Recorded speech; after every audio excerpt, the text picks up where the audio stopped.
앞을 보지 못하는 그 분에게 그 코끼리가 어떠냐고 물어보면, 만일 그분이 코끼리 다리를 만졌다면 큰 기둥 같네요 라고 대답할 거예요. 앞을 보지 못하시는 그분에게 코끼리 배를 만져보면서 코끼리가 어떻게 생겼습니까? 그러면 바다에 둥둥 떠다니는 큰 배와 같네요. 그렇게도 대답할 수 있을 거예요. 코끼리의 길다란 코를 만지게 하면서 코끼리가 어떻게 생겼습니까? 그렇게 물어보면 아마 큰 구렁이 뱀 같습니다. 그렇게 대답할런지도 모르겠습니다. 어떻게 보면 코끼리가 그렇게 생겼다라고도 말할 수 있겠죠. 그렇죠? 맞는 말일 수도 있을 것입니다. 부분적으로는. 그러나 전체적으로 보면 코끼리가 결코 기둥처럼 생기지도 않았고, 바다 위에 떠다니는 배처럼 생기지도 않았고, 또 뭐요? 구렁이처럼, 뱀처럼 생기지 않았습니다. 우리가 믿는 그 신앙의 대상인 예수님에 대해서, 하나님에 대해서도 마찬가지입니다. 어떤 하나님을 믿으십니까? 라고 물어보면 각자가 자기가 나름대로 생각하고 체험한 그러한 하나님, 예수님이 있을 거예요. 백부장에게 물어본다면 백부장, 내 하인의 중풍병을 고친 분이 예수님입니다. 그렇게 대답할 거예요. 그렇죠? 예. 여러분들, 아람 나라의 군대 장관이었던 나만 장군이 있었는데요, 그분에게 하나님이 어떤 분입니까? 라고 물어보면 당장에 자기 이야기를 할 거예요. 자기가 체험한 하나님 어떤 하나님이었습니까? 자기 나라는 강성했지만 자기는 문둥병에 걸렸는데 고쳐줄 약도 의사도 자기 나라에 없었어요.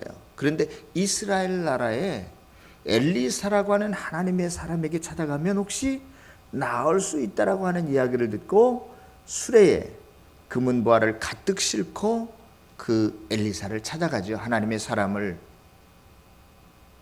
그랬는데 이 엘리사가 나와보지도 않고, 나아만 장군은 자기가 그렇게 지체 높은 사람이 찾아오면 당장에 뛰어나와서, 맨발로라도 뛰어나와서 그 환부에 어떻게 손을 대고 기도를 하든지 어떻게 해줄 줄 알았는데, 나와보지도 않고 무슨 종을 보내어서 요단강에 가서 7번 몸을 씻으라 그렇게 이야기하는 거예요.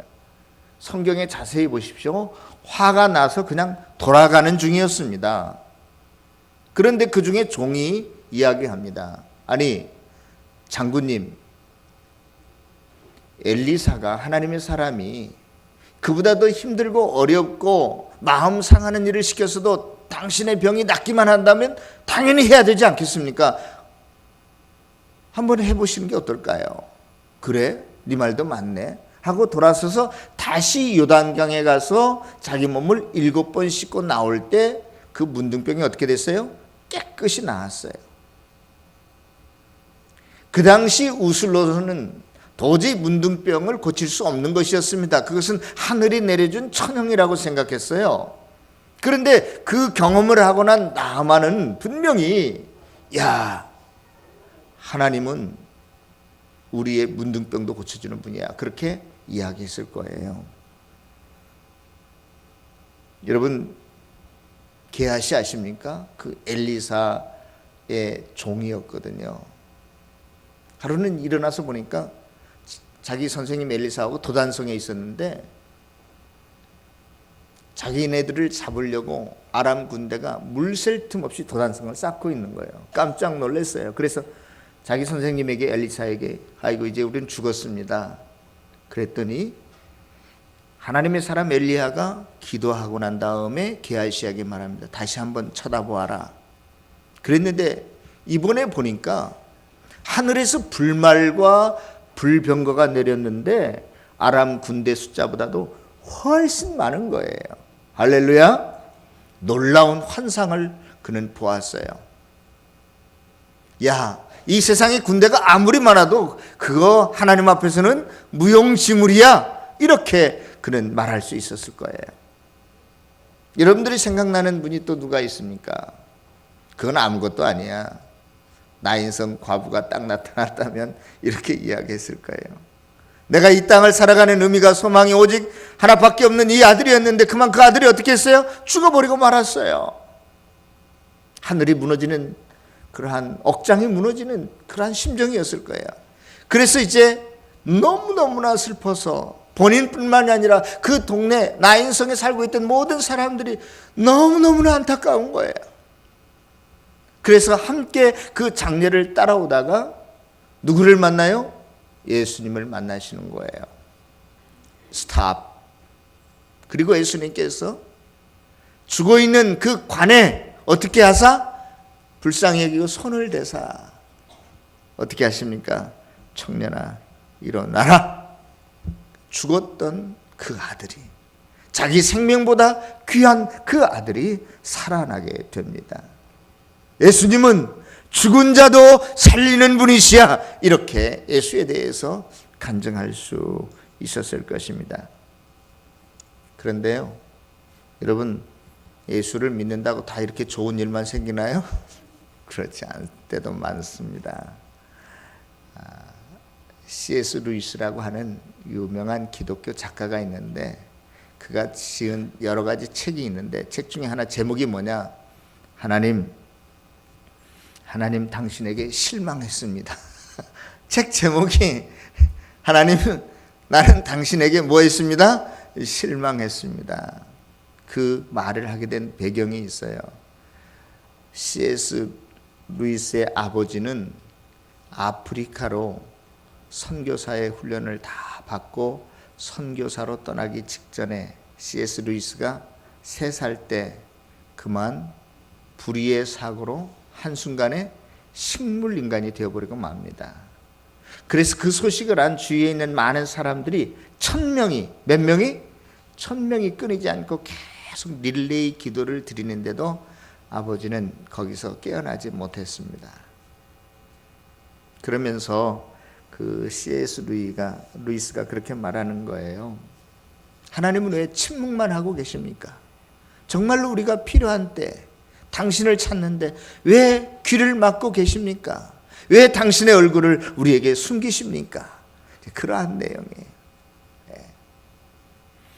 성경에도 그러한 사람이 있는 것 같아요. 누군 것 같아요? 요나 아세요? 요나가 하나님의 선지자로 부름을 받았는데 하나님께서 그에게 주신 사명이 뭐였어요? 니느웨로 가서 복음을 전하라 그런 거였어요. 그런데 니느웨는 그때 당시 이스라엘 나라의 어떠한 나라와 같았냐면 마치 과거 우리가 일제에 36년 동안 압제를 받았잖아요.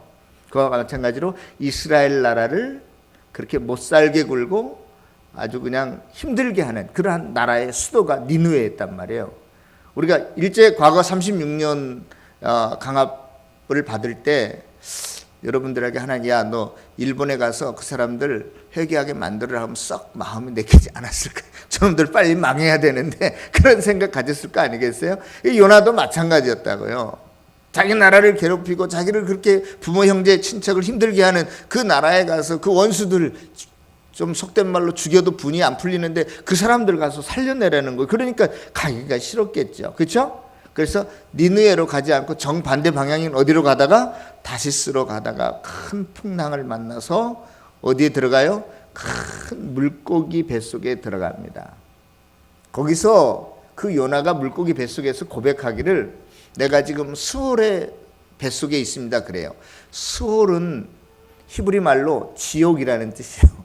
어디에 있습니다? 지옥 속에 있습니다. 얼마나 모르겠어요. 그 물고기가 어떤 물고기인지 모르겠지만 뭐 어떤 분들은 그게 뭐 물고기 큰 물고기의 불의 속이었다 그렇게도 말하는데 하여간 불의가 됐는지 어디가 됐는지 모르지만 악취가 나고 뭐 이름 알 수 없어요. 그래서 더 이상 내가 여기서 견딜 수 없고 살 수 없다는 의미에서 거기가 지금 내가 있는 곳이 지옥인데 내가 잘못했습니다. 하나님의 뜻을 어기고 다른 데로 가다가 이 모양 이 꼴이 됐으니 이 지옥에서 좀 나를 살려주시면 내가 주님의 뜻대로 하겠습니다. 그렇게 기도하고 났더니 물고기가 어떻게 해요? 확 토했어요. 그것도 바닷 가운데다 토했으면 그것도 물에 빠져 죽었을 텐데 어디다 토했어요? 해변가에다 토해놨어요.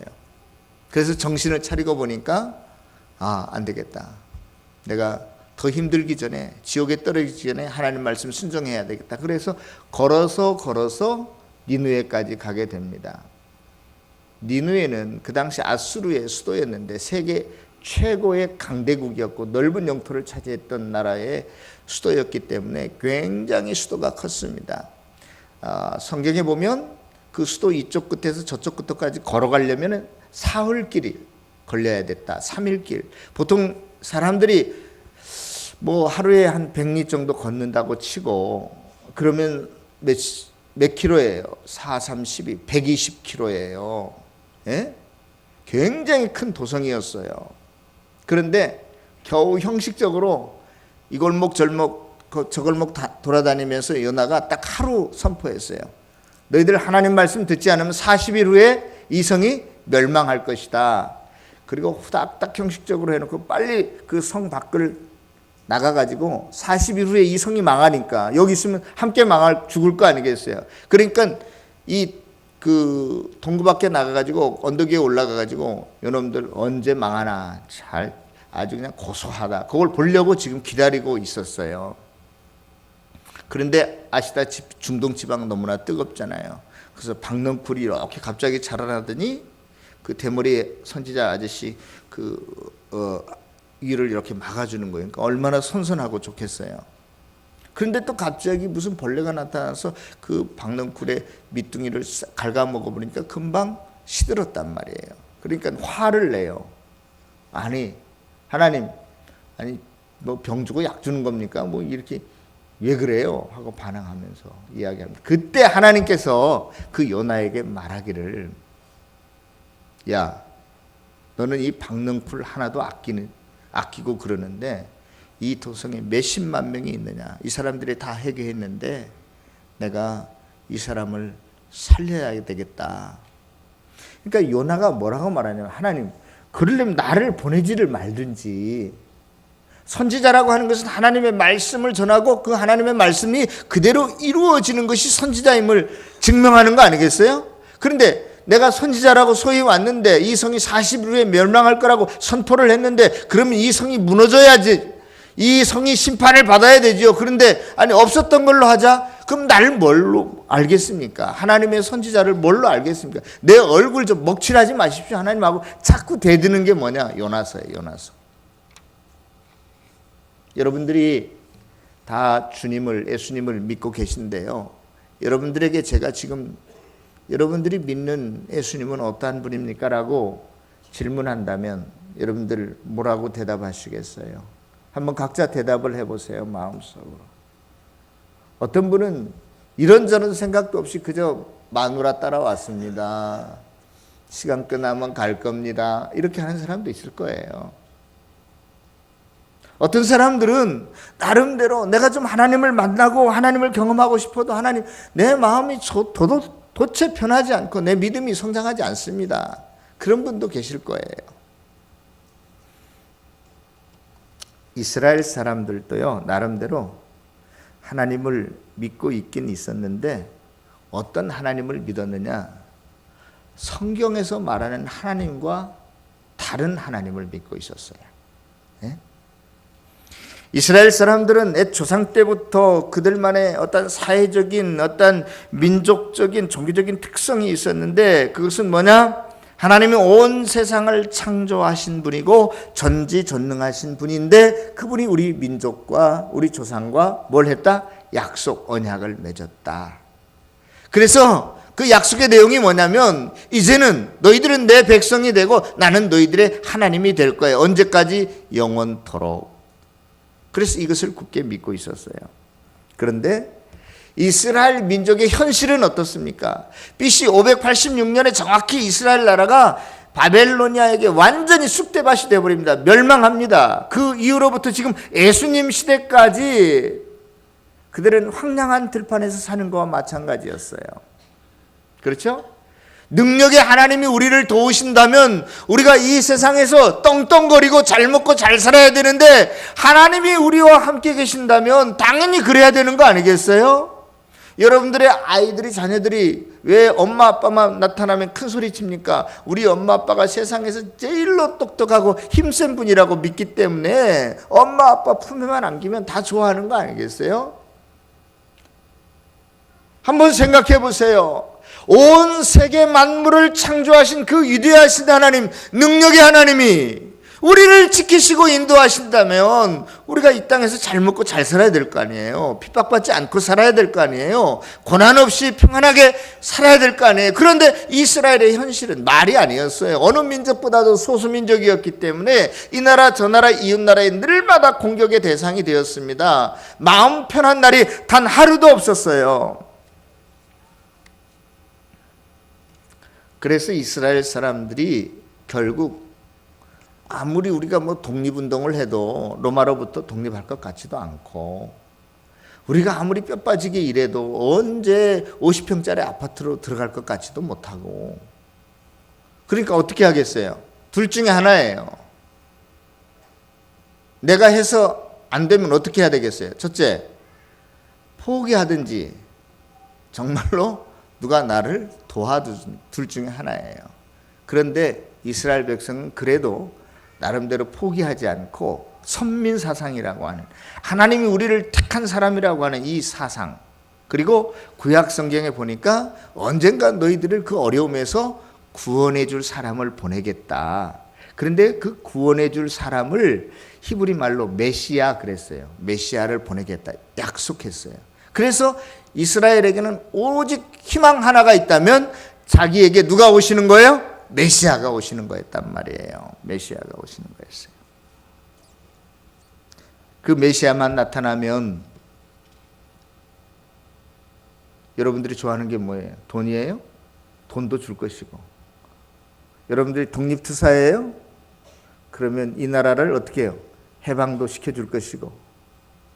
여러분들이 또 원하는 게 뭐예요? 건강 얻는 걸 원하세요? 그럼 건강도 주실 것이고. 만사가 다 형통하다고 생각했어요.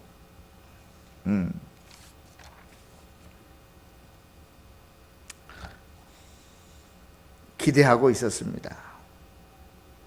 그런데 그런 비스무리한 사람이 한 사람이 왔어요. 이름이 뭐냐 그랬더니 예수라는 거예요. 예수는 뭘 행했느냐? 우리에게 뭐 병도 낫고 먹을 것도 고쳐준다는 거예요.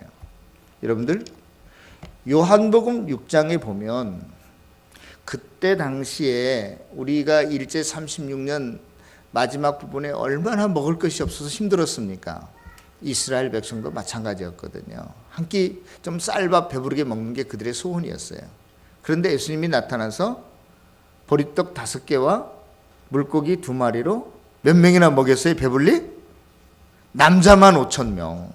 그러니까 신학자들은 거기 애들도 따라왔을 것이고 영감님 할머니도 따라왔을 것이고 여자들도 따라왔을 것인데 한 2만 명은 좋게 되었을 것이다, 그렇게 말하는 거예요. 그러니까 2만 명이 다 배불리 먹었단 말이에요. 그렇죠? 거기까지는 좋았어요. 예수님께서 그렇게 한 끼 먹이시고 제자들하고 함께 갈릴리 바다를 건너서 건너편으로 가버렸어요. 그런데 시간이 지나니까 아무리 배불리 먹었어도 사람들은 또 배가 어떻게 돼요? 배에서 꼬르륵꼬르륵 소리가 난단 말이에요. 다시 음식을 보내라. 예? 그러니까 예수님을 찾아보니까 없어요. 그러니까 어디 가셨지? 야, 건너편으로 가셨대. 그래서 뺑 돌아가지고 건너편으로 가십니다. 그 무리들이 또 예수님을 찾아가요. 그때 예수님께서 그 무리들에게 뭐라고 말씀하시죠? 너희들이 표적을 보고 나를 온 것이 아니라 또다시 뭘 먹으러 왔다? 오늘 왜 이렇게 졸린가요, 여러분들? 전혀 반응이 없는 거예요. 이렇게 되면 이제 제가 설교하다가 다른 이야기를 막 해야 돼요. 전혀 언급에 없는 내용들을. 오늘 이상하게 여러분들이 히터가 너무나 더운지 위에 계신 분들은 눈을 좀 떴으면 좋겠고, 어디까지 말씀드리다가 끝났습니까? 하여튼 간에 다시 찾아온 그 무리들에게 예수님께서 너희들이 썩을 양식을 위하지 말고 그렇게 땀 뻘뻘 흘리고 찾아왔는데 썩지 아니할 양식을 위해서 일하라 그렇게 말했어요. 자, 보십시다. 너희들이 나를 찾아온 것은 표적을 보고 찾아온 것이 아니다. 이미 어저께인지 그저께인지 모르지만 아침인지 모르지만 너희들이 오병이어의 기적을 내가 베풀었는데 그것은 하나의 표적이라고 그래요. 표적이라고 하는 것은 표적 자체의 의미가 있는 것이 아니라 그 안에 담고 있는 뭔가가 있어요. 사인이라는 것이거든요. 표적이 영어로. 여러분들 길거리에 가면 사인보드가 있잖아요. 이쪽으로 가면 이쪽으로 5km 가면 도남동, 저쪽으로 가면 한성대학. 표적 기사라는 게 그런 거예요. 그래서 오병이어를 통해서 주님께서 뭔가 우리가 그쪽으로 가기를 원하는데 그것은 바로 너희들에게 영원한 생명을 떡을 주러 온 분이야 그거였는데 이 사람들은 그 표적의 의미는 알지 못하고 또다시 떡을 달라고 온 거예요. 그러니까 주님께서 너희들이 그 표적의 의미는 깨닫지 못하고 그저 또 육신의 떡을 먹으러 왔구나 그러면서 계속해서 말씀하십니다. 내가 너희들에게 하는 말이 곧 영생의 떡이다. 그렇게 말씀하십니다. 그러니까 몰려왔던 사람들이 또다시 떡을 얻어먹을 줄 알았는데 뭐 이상한 소리 하니까 다 어떻게 해요? 한 사람도 남지 않고 다 실망하고 떠나가 버리고 말지요. 그때 예수님께서 12제자에게 너희도 떠나겠느냐? 그랬더니 또 베드로가 영생의 말씀이 여기 계심에 우리가 누구로 가오리까 하고 떠나지 않습니다. 제자들은. 자, 문제는 뭐예요? 이스라엘 백성들이 메시아를 학수고대했지만 그들이 원했던 생각했던 기대했던 메시아예요? 아니면 전혀 다른 메시아예요? 전혀 다른 메시아가 온 거예요. 그래서 결국은 너희들이 다 이 예수를 십자가에 어떻게 했다? 죽여버렸다. 제가 언젠가 이런 여러분들에게 예화를 한 게 생각이 나요. 여러분들 우리 아줌마들 할 일 없으면 TV 뭐 봐요? 낮 시간에? 드라마도 보지만 홈쇼핑을 많이 보잖아요. 그죠? 홈쇼핑 보다가 내가 좋아하는 명품 가방이 딱 나타났어. 저거 샀다가는 남편한테 싸대기 한 대 맞을 건데 그래도 애따 모르겠다. 한 대 맞고 저걸 사자 하고 샀어요. 주문을 했어요. 예? 그래서 며칠 후에 띵동 해서 나가봤더니 드디어 택배가 왔어.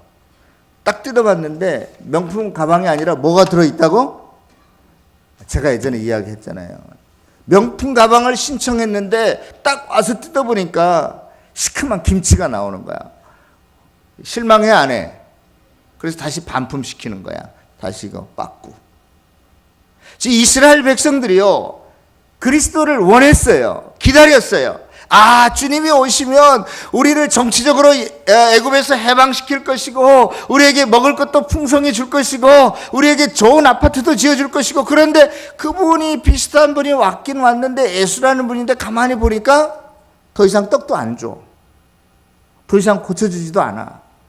그러니까 이거 유사 메시아네 사기꾼이네 하고 예수를 어떻게 했다는 거예요? 십자가에 못 박아 죽였다는 거예요. 오늘 본문이 그런 거예요. 베드로가 지금 설교합니다. 성령 충만해서 그들에게 설교하는 그 내용이 그런 거예요.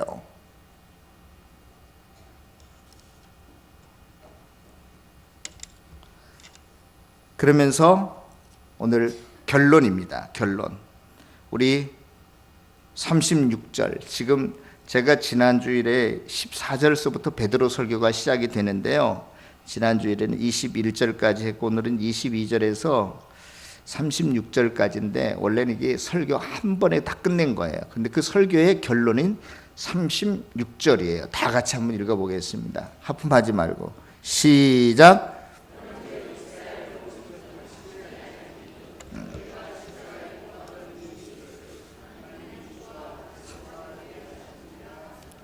예, 지금까지 쭉 이야기한 내용은 뭐냐? 자 보십시다.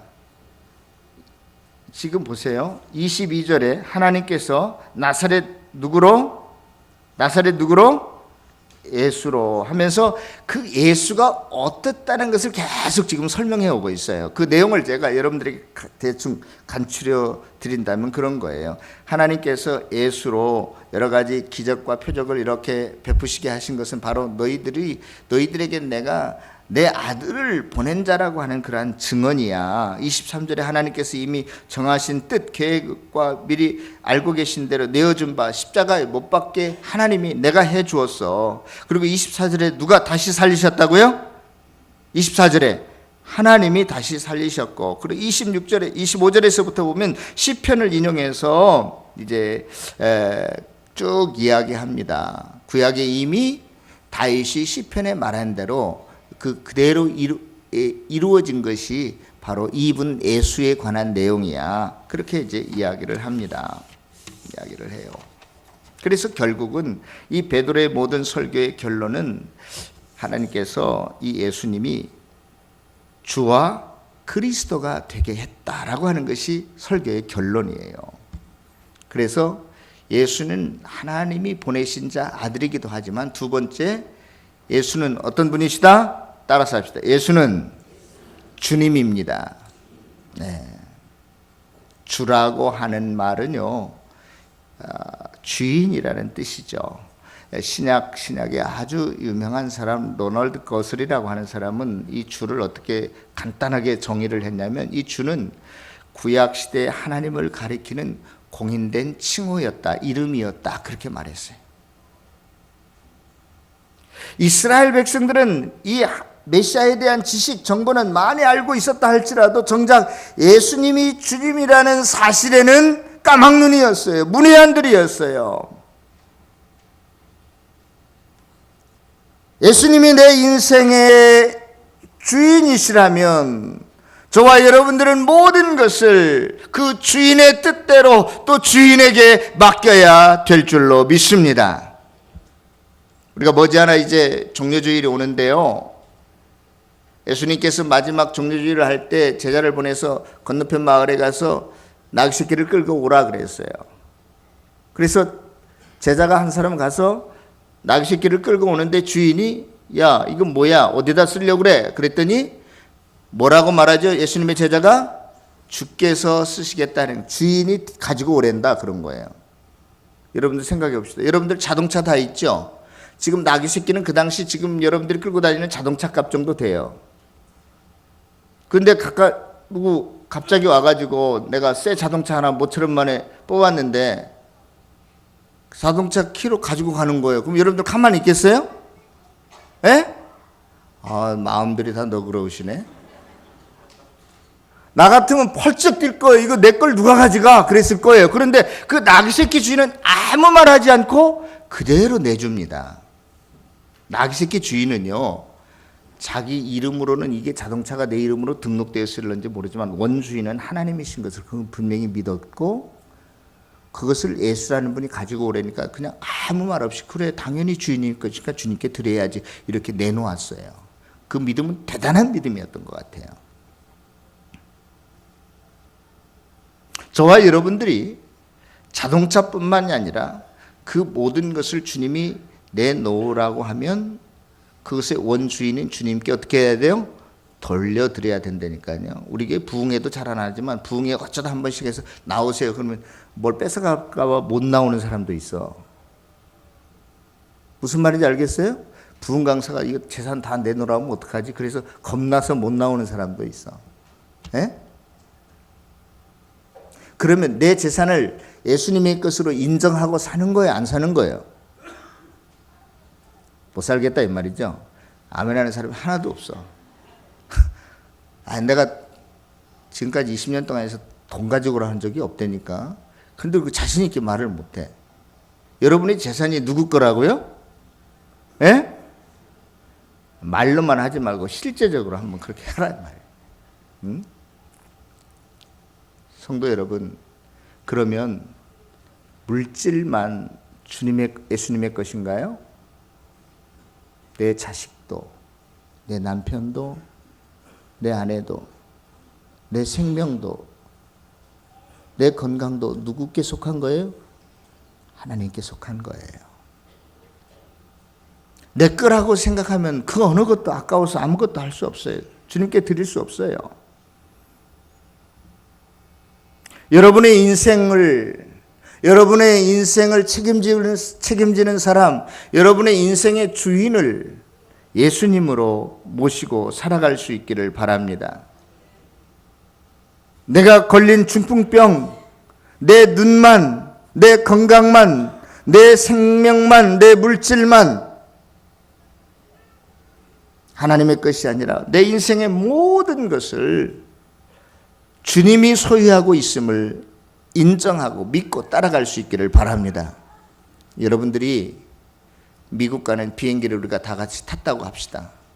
여기서 보니까 비행기를 조종할 그 조종사 자격증을 딴 사람은 한 사람도 안 계신 것 같아요. 그런데 갑자기 지금 태평양을 지나가고 있는데 여러분들이 조종석 문을 막 두드리면서 문 열어! 이거 내가 운전할 거야! 그럼 그거 어떻게 되겠어요? 그 사람은 테러리스트야. 테러리스트가 아니라 그 비행기 그 사람이 조종석에 앉으면 그 비행기 추락하고 다 죽고 말아. 우리의 삶의 인생을 예수님이 책임지시고 예수님이 이끌어 가시는데 우리는 자꾸 예수님 못 믿어서 예수님 저를 빌게요. 내가 운전할게요. 내가 조종할게요. 이런 거야. 우리는 내 인생을 살아가는 게 아니라 예수님이 내 인생에 뭐라고요? 주인이시라고요.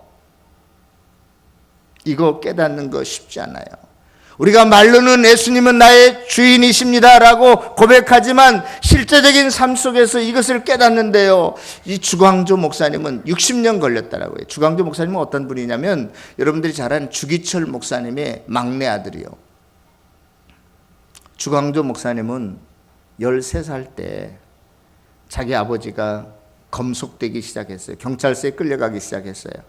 그래서 나중에는 일경들이 야, 너 주목사, 너 그냥 이 시간만 잠깐 예수 안 믿는다고 해. 혹은 이 산정현교회 사임하고 다른 데 시골에 가 있다고 오면 내가 다 살려줄게. 그래도 그런 이야기를 안 했다니까 주기철 목사님.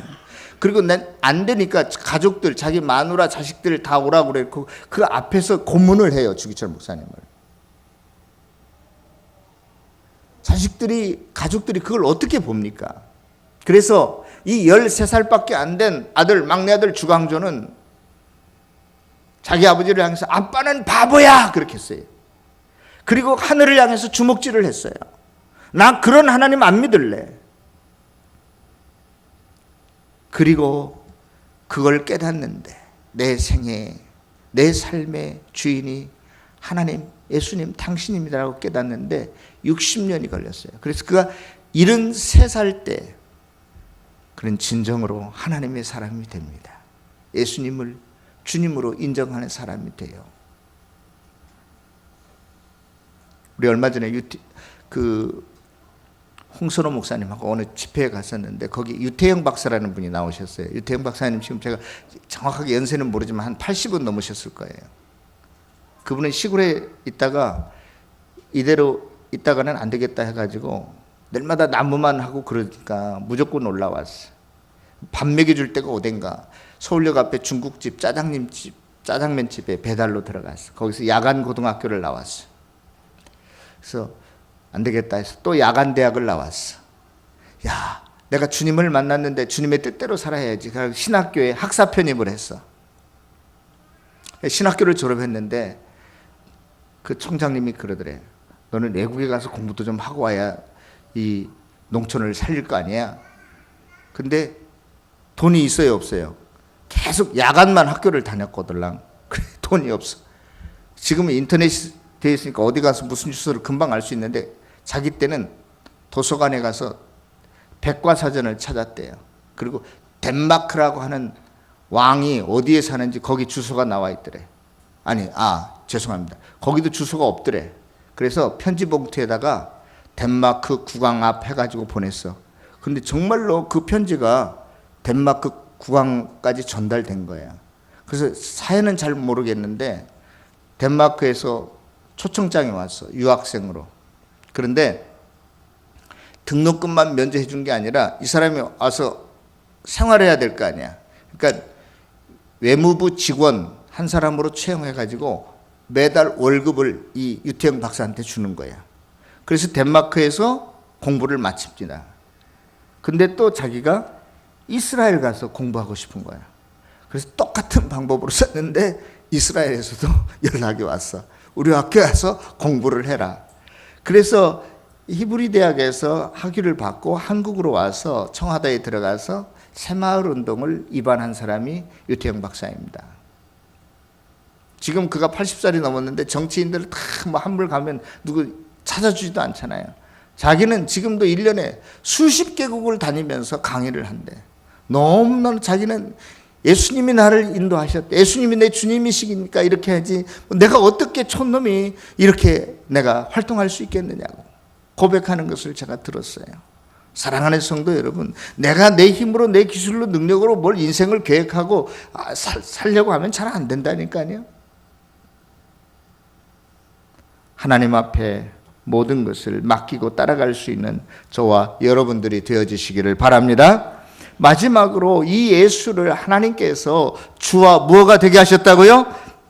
그리스도가 되게 했다. 이 그리스도라고 하는 말은요, 이게 헬라어인데 기름을 부음 받은 자다 그런 뜻이에요. 그래서 이 그리스도라는 말을 또 히브리어로 옮기면 메시아다 그런 뜻이에요. 우리가 잘 아는 것처럼 구약 시대에는 기름 부은 자들이 세 사람이 있었는데 뭐라고요? 제사장. 죄인과 하나님 사이를 화목케 하는 제사장. 그 다음 또 선지자들의 기름 부음을 받았어요. 선지자들은 하나님의 말씀을, 하나님의 뜻을 백성들에게 전해주는 사람이 선지자예요. 또 왕도 기름 부음을 받았어요. 하나님을 대신해서 이 땅에 하나님의 백성들을 통치해가는 사람을 왕이라고 했어요. 그런데 예수님이 바로 이 선지자와 또 제사장과 왕의 기능을 한다는 의미에서 메시아라고도 했거든요. 이건 사전적인 단어적인 의미에 불과하고 실제적으로는 성경에서 그리스도 메시아라고 할 때는 이스라엘 사람들을 구원하기 위하여 장차올 지도자, 구원자라는 의미가 이 메시아 그리스도에 포함되어 있는 것입니다. 성도 여러분, 여러분들 혹시 지금 어떠한 일에 마음 상한 일이 뭐가 있습니까? 어떠한 일 때문에 또 괴로워하고 힘들고 또 억울한 마음을 가지고 있습니까? 여러분들이 미래에 대한 불안한 마음은 없으세요? 그 모든 것에서, 그 고통에서, 힘듦에서, 어려움에서 여러분들을 구원해낼 자는 오직 예수밖에, 그리스도밖에 없는 줄로 믿습니다. 내 죄악과 슬픔과 걱정과 인생의 수고로움을 예수님만이 해결할 수 있음을 믿습니다. 그럼에도 불구하고 아직도 여전히 우쭐을 대고 교만과 아집 속에 사는 분들이 계세요. 여러분들 내 마지막을 한번, 내 인생의 종지부를 찍는 그 죽음 앞에 한번 여러분들이 서보십시오. 누구 앞에서도 더 이상 속일 수 없음을 압니다. 내 위선과 가식을 고백할 수밖에 없고, 내가 지금까지 살았던 모든 내 삶이 거짓이었습니다라고 고백할 수밖에 없어요.